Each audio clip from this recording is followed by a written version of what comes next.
When people discuss the issues in LA, they want to discuss them only within the context of the time that these disturbances occurred. And they only want to discuss them in terms of the images of people running around in the street and destroying property within that context. And one of the things that the ruling groups in this society always seeks to do is to control time, to control the use of time.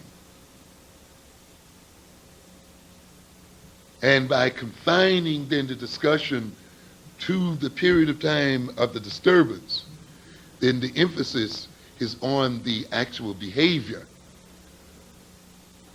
And therefore the behavior is not placed within historical context, political and ideological context, and therefore is made to appear all the more irrational and purposeless.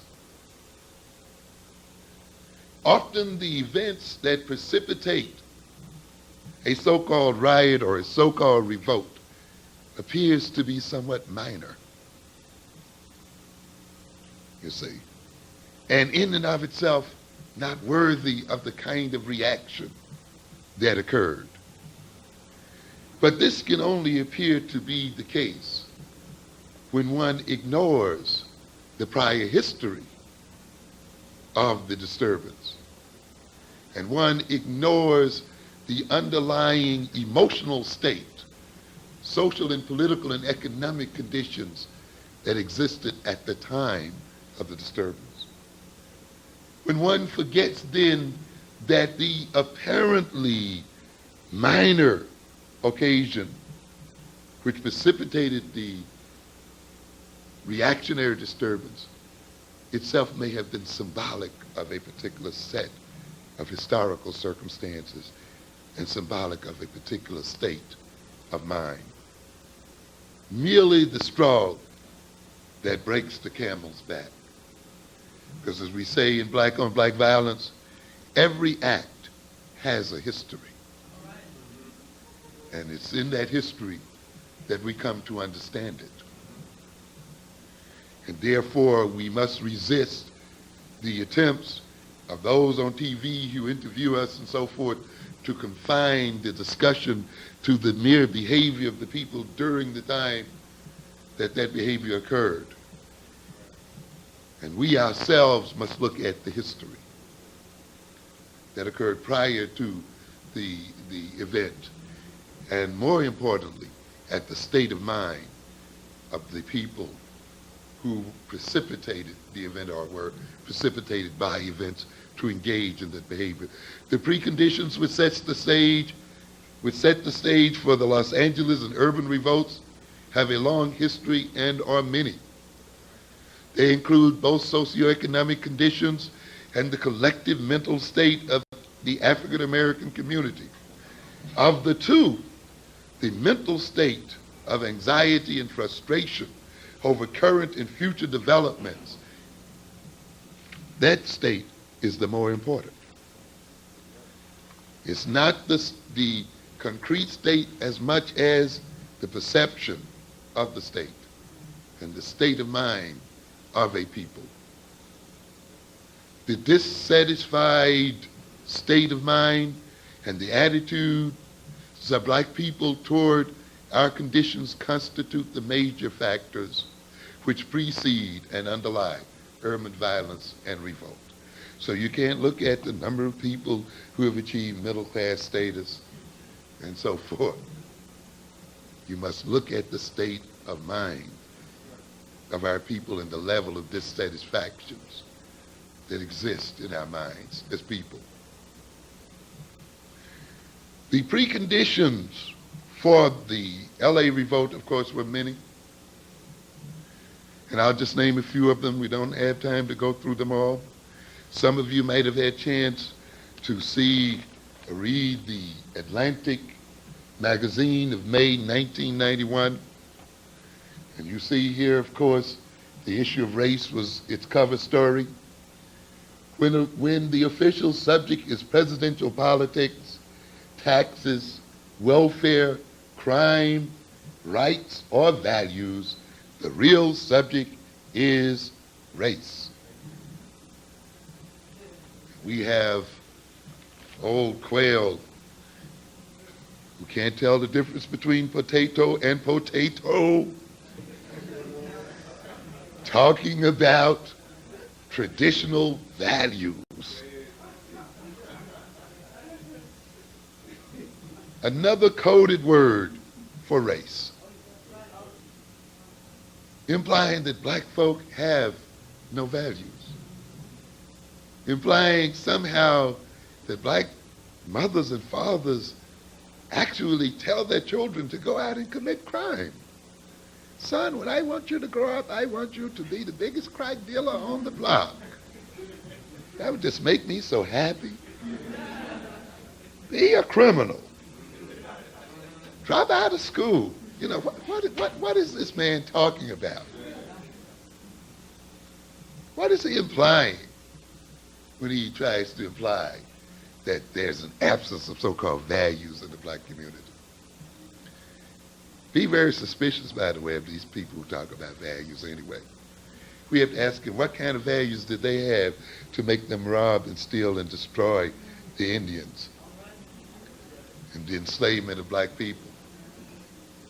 As I often said about Jimmy Swaggart when he used to talk about that old-time religion, he used to march across that stage with that Bible pumping up and down. Yes, talking about the religion of his great-grandpas and how he wanted that religion brought back. And of course, I have to remind my people, you really don't want that religion brought back. Because at the time they had that religion, they were hanging and lynching black people and enslaving black people. So I definitely don't want that old-time religion. And I'm a little weary about those traditional values he's talking about too. Because those are apparently the values that underlie the racism of this nation and that rationalizes white supremacy and that somehow lays the ideological foundations for the mistreatment of African people in America. I am not concerned then about the restoration of their so-called traditional values, but the creation of new values. In this book and in this magazine by Thomas Byrne Edsall and Mary Edsall, they start out the article by stating, race is no longer a straightforward, morally unambiguous force in American politics. Instead, considerations of race are now deeply embedded in the strategy and tactics of politics, in competing concepts of the function and responsibility of government, and in every voter's conceptual structure of moral and partisan identity. So we're at the very center and heart of how America defines itself. Race helps define the liberal and conservative ideologies, shapes the presidential coalitions of the Democratic and Republican parties, provides a harsh new dimension to concern over taxes and crime, drives a wedge through alliances of the working classes and the poor, and gives both momentum and vitality to the drive to establish a national majority inclined by income and demography to support policies benefiting the affluent and upper middle class. In terms of policy, race has played a critical role in the creation of a political system that has tolerated, if not supported, the growth of the disparity between rich and poor over the past 15 years. Race-coded images and language changed the course of the 1980, 1984, and 1988 presidential elections and the 1990 elections for the governorships of California and Alabama, the U.S. Senate in North Carolina, and the post of Texas Secretary of Agriculture. The political role of race is subtle and complex, requiring listening to those whose views are deeply repellent to some and deeply resonant for others. The debate over racial policy has been skewed and distorted by a profound failure to listen. And so we see here then that blacks are the scapegoats of this society. African Americans are the means by which this society defines itself. As I say it again on black violence, you see, that the whole of the white ego and the whole of the white self-image is built on its definition of who black people and African people are. That is why it is obsessed by criminalizing African people. Whenever you see a people insisting against all kinds of evidence on negating and scandalizing the personality of another person or another people, you recognize then that they're engaged in those acts to protect their own ego, and that their ego structure is built on maintaining the scandalizing of their targets. And that if they did not have these targets of scandal, if they did not have these egos, these people as scapegoats,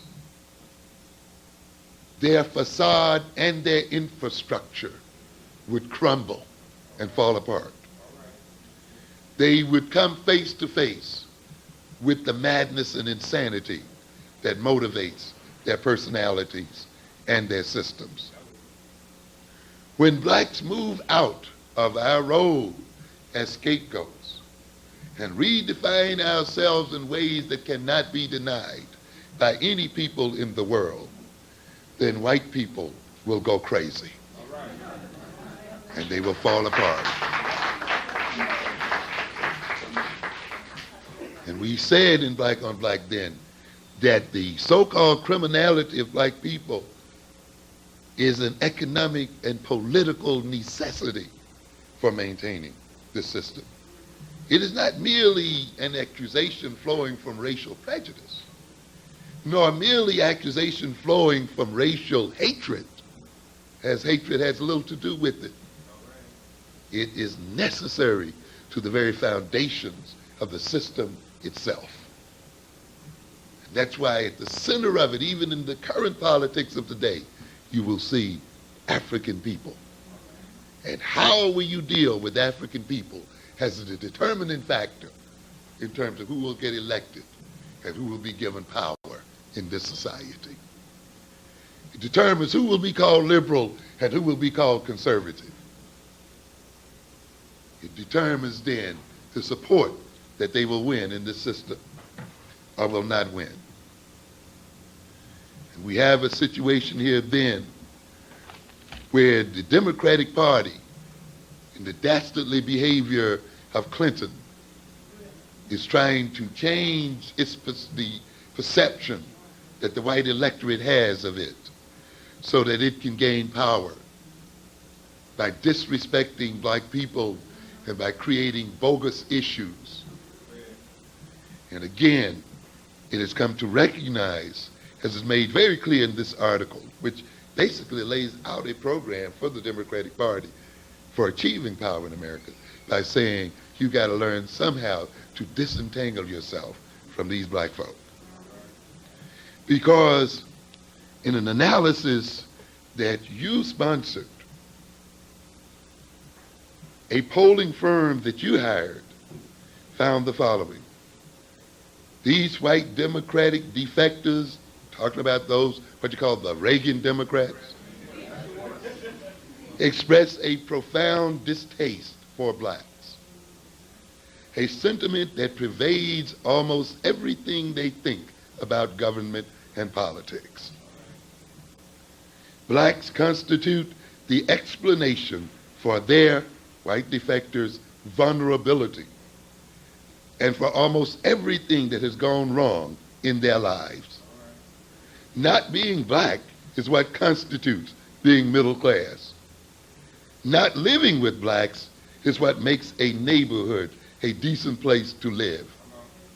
These sentiments have important implications for Democrats, as virtually all progressive symbols and themes have been redefined in racial and pejorative terms. The special status of blacks is perceived by almost all of these individuals as a serious obstacle to their personal advancement. Indeed, discrimination against whites has become a well-assimilated and ready explanation for their status, vulnerability, and failures. So you see why we got to look at more than whether we've gotten an increase in jobs and whether more of us are in schools and so forth, because the attitudes that the other people are operating on have little or nothing to do with these sort of things. You read last week where the whites engaging in the buying of weapons is increasing at a faster rate than blacks. And whites engaging in violence is increasing 30% faster than blacks. And as I will talk a bit later on, this speaks to the fact that whites feel extremely vulnerable. They feel under threat. And this implies then that at some point these feelings may boil over into attacks on the black community. For the rationales have already been set. This situation where the election to political office, where gaining the reins of power depends upon one's relationship and attitude toward blacks, is very serious. It means then that blacks must be subjected to a constant barrage of innuendo and scandal, and that the best way to get over then is by attacking the very integrity and humanity of the black community. And it means then that this attack on the humanity and the integrity of the black community must proceed even at the time when some blacks appear to be making it up in the system. It means that you must even use those blacks who are making it up in the system to join you in the attack on themselves.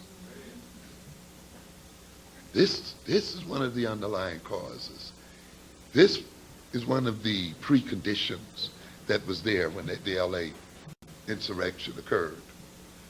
If you read the current Atlantic magazine, which seems to revel in the analysis of African people, they will talk in this current month about the Suburban Century. They call it the Suburban Century Begins. And what do they mean by that? They're referring to the fact now that the political base of this country lies in the suburban areas. And for the first time in the history of this country, it's the suburbs who carry the weight in terms of votes. It is no longer the large cities which carry the larger percentage of voters. And consequently then, politicians who expect to get elected to office must speak to the suburbs and must cajole those and flatter those who live there. This is why then you're hearing again and again about this neglected middle class. You see, and programs that concern themselves with rehabilitating and restoring the middle class. Another code for we are going to ignore these blacks whom we have locked into these inner cities. And we are not now going to propose any kind of programs for them. We are now going to propose that you're the ones that are in trouble. And we now are going to rescue you from your troubles. You look in many of the publications today talking about edge cities, new cities created principally by whites that ring the inner cities. Cities that now, whose governments are almost under direct control of these white suburbanites.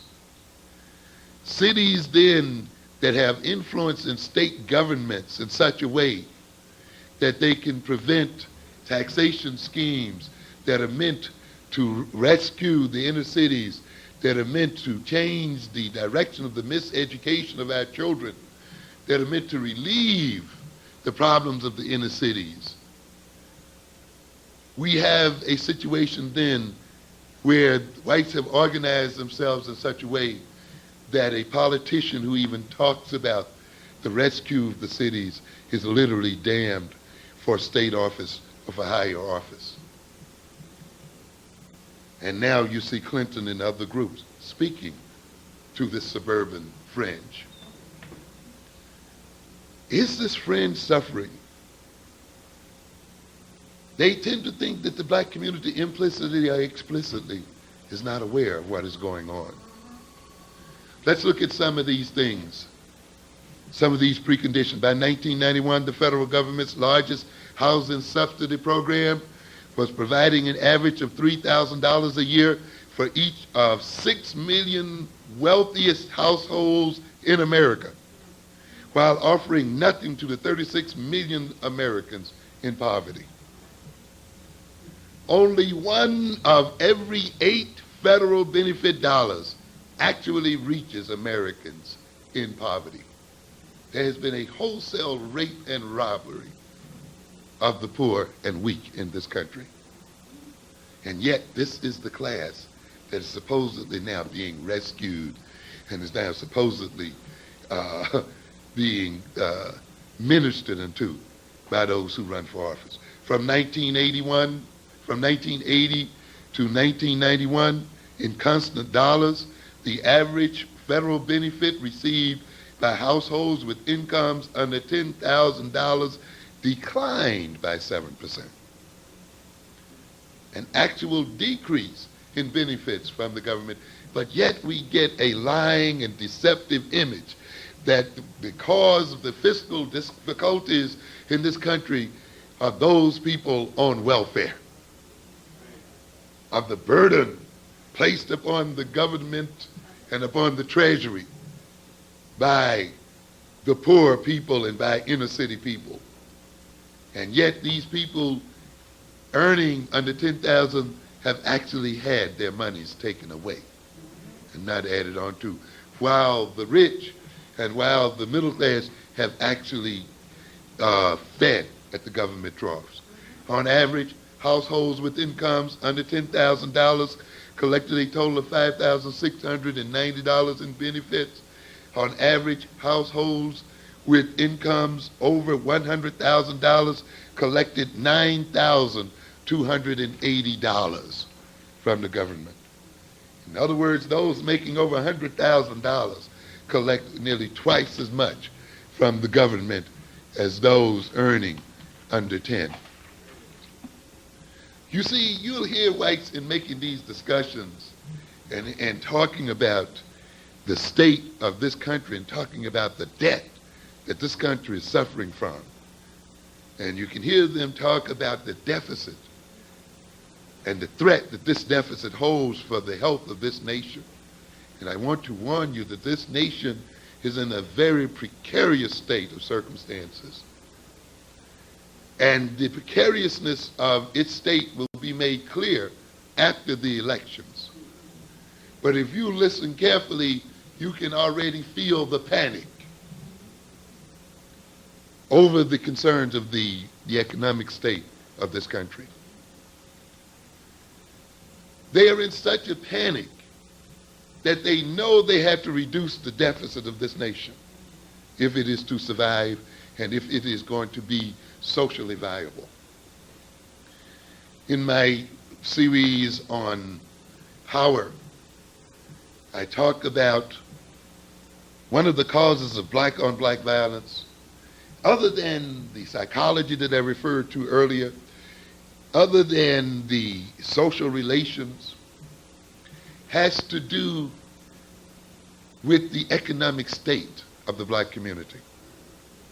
I try to emphasize that it's very important from a conceptual point of view to think in terms of a nation within a nation when it comes to analyzing black problems.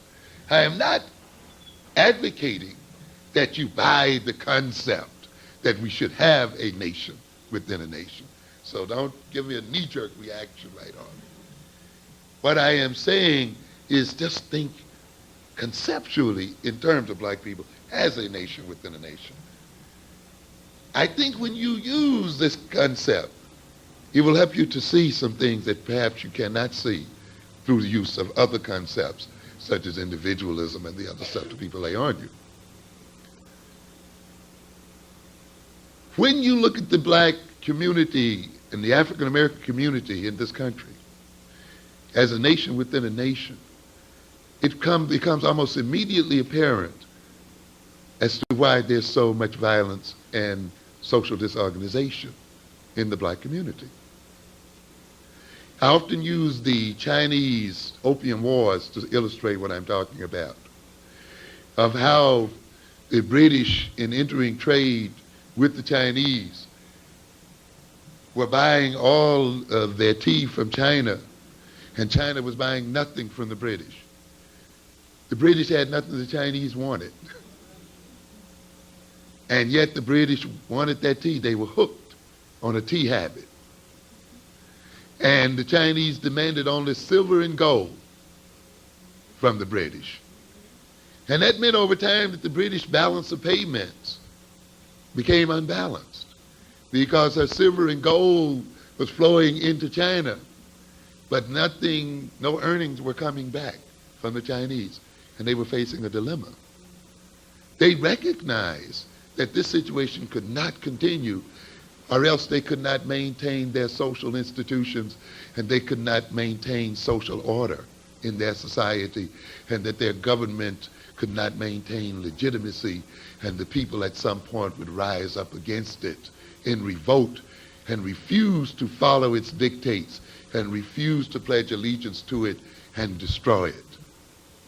Because this is what happens to nations when they have negative flows of wealth. Because it takes wealth to maintain order. It takes wealth to maintain institutions. It takes wealth to maintain employment system. It takes wealth to create jobs. It takes wealth to educate children and so forth. And when that wealth is flowing out into the hands of other people, these institutions collapse. The discipline of the people collapse. The obedience and the habits of obedience collapse, and chaos begins to reign. And the only way governments can maintain power then under those circumstances is often to use martial law and strong martial means of maintaining population control. And that has serious limitations. And the British then recognized that we had to change this situation, or else our very society will be destroyed. And what did they do then? They hooked the Chinese into an opium habit and addicted the Chinese, and then demanded of the Chinese, once they got hooked, now you pay us for your opium in silver and gold. And that habit got to such a level that the balance was reversed, and the flow went out of China to England. And when the Chinese tried to stop it, the English government, the old pusher that it is, yes, a government based on drugs.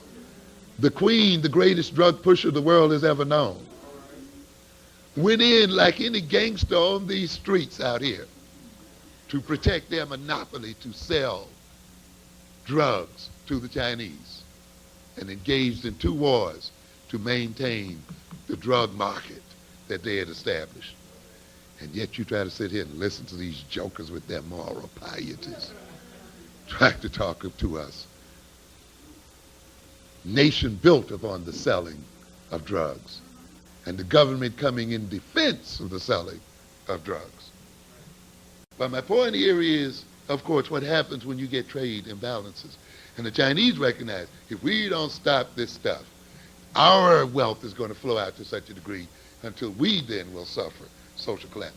Now, when you look then at the African American communities, surrounded by non-African communities, plagued by economic parasites, coming into its midst and taking its wealth and earnings right out, exploited by white and non-white alike, who rob it of its wealth and rob it of its resources, and who even in this stupidity tries to say the answer to this is to increase the number of us with skills and education, only to have those with increased skills and education also what?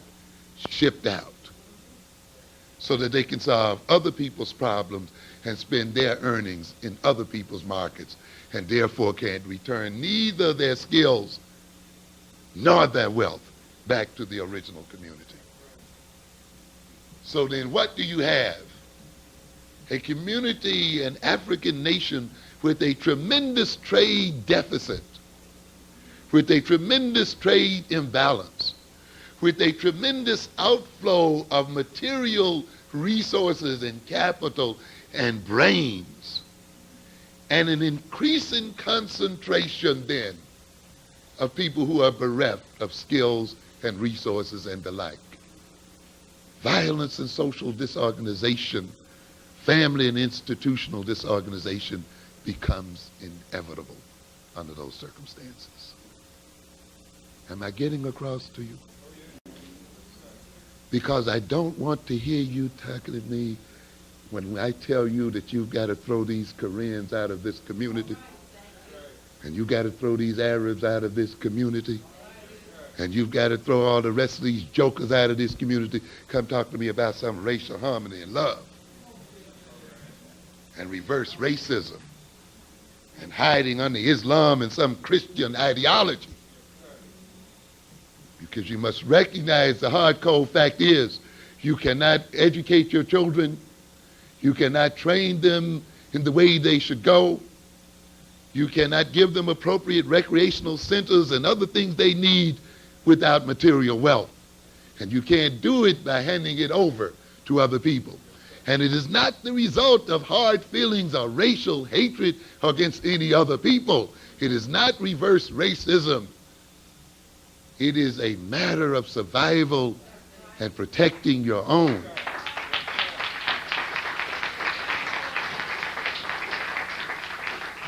I do not want to hear any pompous discussions about values, and pompous discussion about how parents should teach their children values. Anybody who's lived in the ghettos as long as I have knows that you can teach values day in and day out and still lose your children. Because we live in a world and in a context where we are not the only one that raise our children. We're not the only ones that influence our children. The middle class isn't better at raising children, and it isn't better at projecting values. It is only better at buying neighborhoods. Because when you buy your house, you buy your neighborhood. You buy your school. You buy a set of neighbors. And you buy a social and political context. That is not just the buying of a house. You buy a totality. And you buy a totality that supports your values. Values are little or no account when they are not reinforced by a social system and rewarded by concrete outcomes. How long can one hold on to a value when one is starved with holding on to that value? When one is punished and rejected, even when one demonstrates that one has held on to that value? When then we demand that our children exhibit certain values, then we should be in the position to reward their exhibition of those values. Or else we will look as hypocrites and fools. And we will give them empty and pious sayings that in the long run work against their interests and not for their interest. Half, or at least 400 billion of all entitlements went to households with incomes over $30,000.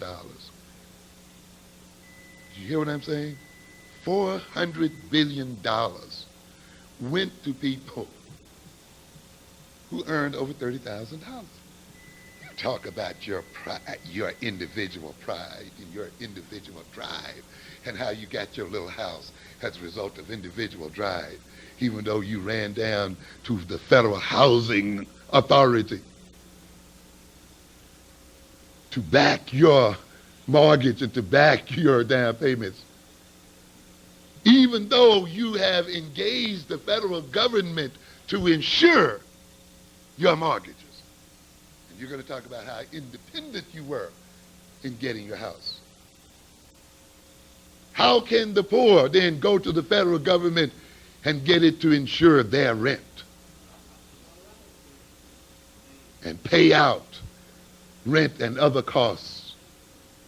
Now, you got a government behind you even when you think you're buying that house all by yourself. Even when you think you've scraped and saved and put that down payment on it. When you sit up there and deduct those credits, who do you think stands in and pays the tax? You don't pay. When you write so proudly the deductions that you deserve as a homeowner. When those of us who pay rent and other things cannot make the same claims. Do you think that you are being independent? No, you are not. You are feeding from the federal trough, and you are feeding at the rate of billions from the federal trough. And therefore those, one half of all of those entitlements, $400 billion, went to households, 30,000 and above. 1/4, or at least $200 billion, approaching almost the whole earning power of black people, went to households with incomes over $50,000. Who is on welfare? Who is dependent? Understand?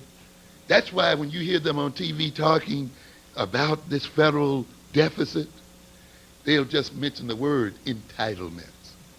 Well, we've got to get rid of these entitlement programs. And of course, people read into them, oh, they're talking about those welfare people. You see, they're talking about those Section 8 folk or something like that. And you ask yourself, why do they never discuss what they mean by entitlements?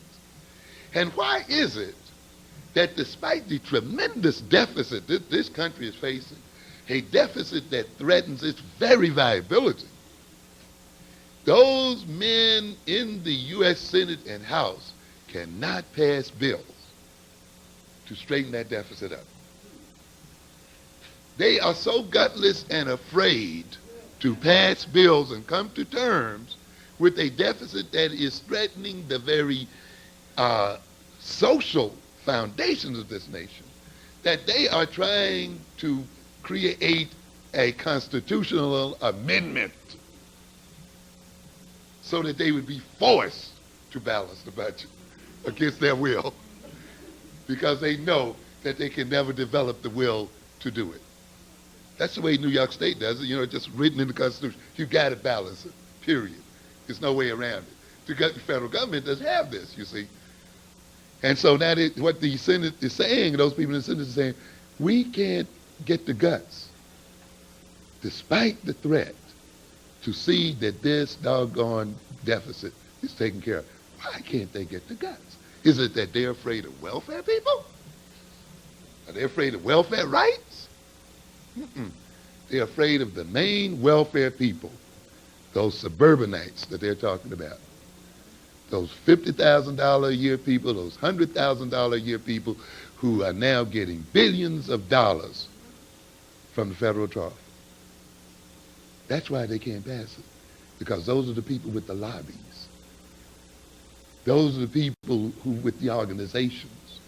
Those are the people with the power. Those are the people who can diselect folk. And so consequently then, they are almost ready to see this country collapse on itself. But you know in the end who's going to be blamed for it, because they keep just using the word entitlement. And the mass population will read entitlement as people on welfare. We're going to have then an attack, a genocidal attack on black folk. What are the long-term preconditions then that set up the LA riot besides the ones I mentioned? An interesting piece in the Village Voice called Herbicide by Daniel Lazar points some of them out. Subsidized private housing. You must know, you see, that the government, you notice whenever the government tries to read what they call leading economic indicators as to whether the economy is moving up or whether the recovery is over, what is the first thing they look at? Housing. Housing and housing starts. Because if you stop for a minute, you recognize the building of houses is attached to so many other industries. You understand? When you buy a house, you're buying furniture, you're buying rugs, you're buying carpenters, plumbers, you're feeding the brick industry, you're feeding the pipe industry, you're feeding the tile making industry, the insurance people, there are tons of people that ride on housing. And that's why the government looks at it as a crucial factor in indicating recovery or not. And consequently, the government is not going to take a hands-off approach to housing and to the buying and purchasing of housing and the building of housing. No, by no means, because the housing and the building of housing is crucial to the economic system. So consequently, it will create perks and other kinds of things to try to generate the increased development of housing and building of housing and buying of housing. And therefore, even though the middle class may deceive itself into thinking it's due to its hard work and its values that it gets these houses are subsidized by the U.S. taxpayer, by the poor, and by other citizens in this country. But you see, again, the rich call their welfare subsidies, tax credits, and all these other names, and they call ours welfare. Each year, the federal government doles out an estimated $70 billion or more in annual tax subsidies to bolster an ostensibly private suburban home market. By comparison, the federal government allocated just $1.8 billion last year for public housing and $150 million for subsidizing programs for the homeless. $150 million compared to what? To billions. 70 billions subsidizing suburban housing. $150 million for the homeless. $1.8 billion for public housing. The racist backlash engendered by the black migration wave of the 1930s, 40s, and 50s vastly accelerated a process already underway, that is urban decline. The whites were getting out. And that's what has happened. Whites have just left the cities, mainly to get away from blacks. But this was not done innocently. This was assisted by the government itself. This was assisted by a government that took your savings in these banks, the savings that they denied to you, called redlining, a government that a situation that we saw last week, that the higher the earnings of black people, the greater the rejection rate for loans. Okay? A system that takes the billions of dollars earned by black folk, and I haven't even talked about created by black folk.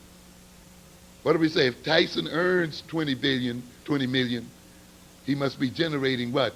200 million. Where's the other 180 million going? Why aren't black people getting that?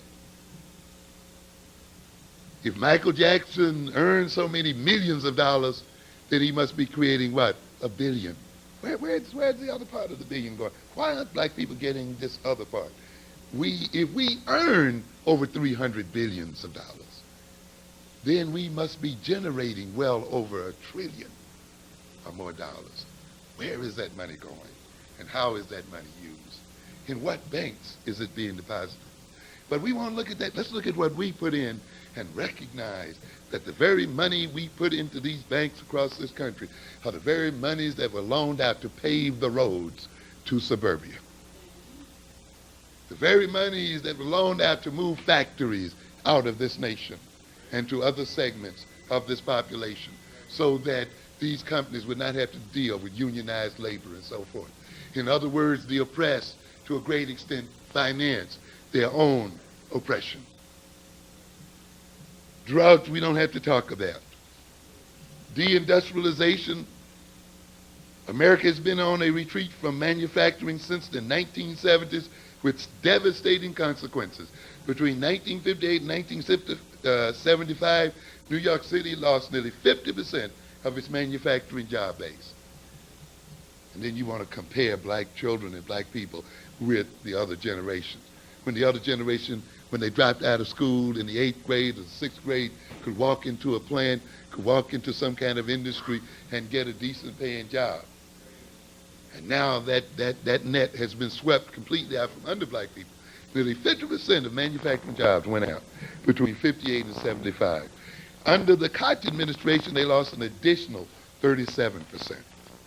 The thing about this deindustrialization is that it is deliberate. It was not accidental. It was deliberately and consciously planned. You had a bunch of foolish people who thought that all this country needed to do was to sell information and to process information, to ship its factories out to other places and work with information only. And thought that Wall Street and that gambling joint down there would be the basis for maintaining the economy of New York City. Foolishness, pure foolishness. A nation that literally does not tax industries and so forth owned by its own citizens once they move off the border of America. That literally then encourages and subsidizes the actual movement of industry out of the country. And in turn has a very liberal tax policy for foreign countries that own businesses in America. And that's why the Japanese call them children. Yeah, boys, foolish. White males are seen by them as it's just a bunch of foolish little boys. These people will be eaten alive by the Asians because they're so caught up in their racism and arrogance, they cannot see what is going on. We'll sum it up here then by saying then that there were many preconditions prior to the LA disturbances and other disturbances. And these were the history of the act that we saw occur there. On top, though, of these conditions is what I call the state of mind. You know, whites, as I've indicated, think that they are nonviolent people.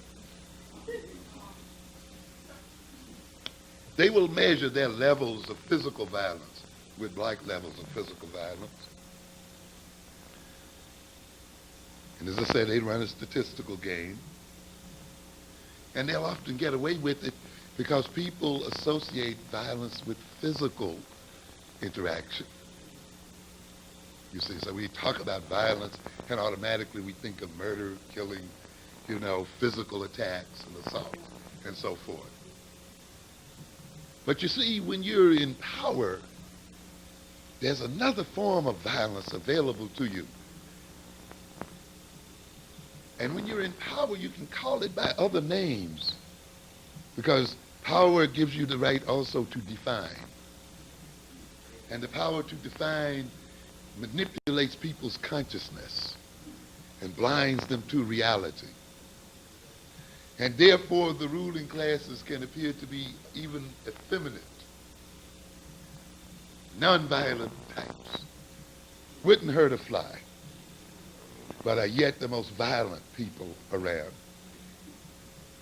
Because we cannot discount psychic violence. The violence against a person's mind. The violence against a person's perception of who he or she is. The violence that occurs from depriving a person of wholesome and healthy experiences that motivate and that provide the foundations for their healthy mental, social development as persons. Violence that motivates self-hatred. Violence that motivates alienation from the self and from the other. Violence that destroys initiative, that destroys persistence, that destroys the capacity of a community to organize itself socially and politically to act in its own interests. Violence that motivates many people then to engage in the self-destructive acts of drug addiction and other addictive forms of behavior. This is the most utter and the deepest violence of all. For often people can survive and respond and bounce back from physical violence. But the violence done to minds from the very first days of birth and from the very first years of life are extremely difficult to change. As a psychologist, as a person engaged in therapy, you come right up against the fact that it's usually those first 2, 3, 4, 5 years that are still working in a distorted personality. Those first 3, 4, 5 years that have driven a person insane, made them neurotic and maladjusted. And sometimes it takes almost another 3 or 4 or 5 years to even begin to get them on the path to healthy adjustment and behavior. A type of violence that breeds violence in itself and makes it appear that violence is self-initiated. And it's the type of violence you see that whites have visited on blacks so that they can stand back and say, we are not hurting them, we are not killing them, they're doing it to themselves because they've hidden the foundational violence, and that is the violence against the black consciousness and the black mind in such a way then that it expresses itself as black on black violence. This is the violence that comes, as we talked about earlier, from projecting black people as the major problem in this society. And this type of violence creates a sense of vulnerability and insecurity, a sense of dread and a sense of threat. It is this kind of violence that makes us wonder as black people if we are not slated for genocide. It creates then in us a state of mind, an offended sense of justice, an offended sense of self-image, self-esteem, self-confidence, a sense of powerlessness, a sense of incompetence, a sense of the inability to influence and control our environment, a sense of not being respected, a sense of social and self-alienation. And it is then the coming together of this state of mind with the material and other conditions I've enumerated earlier, this underlying anger and this underlying frustration, this underlying and chronic sense of self-dissatisfaction and dissatisfaction about the whole state of the country and of the world, that a seemingly small event in the eyesight of whites, the rendering of an obviously unjust decision, serves as a spark that leads to an explosion.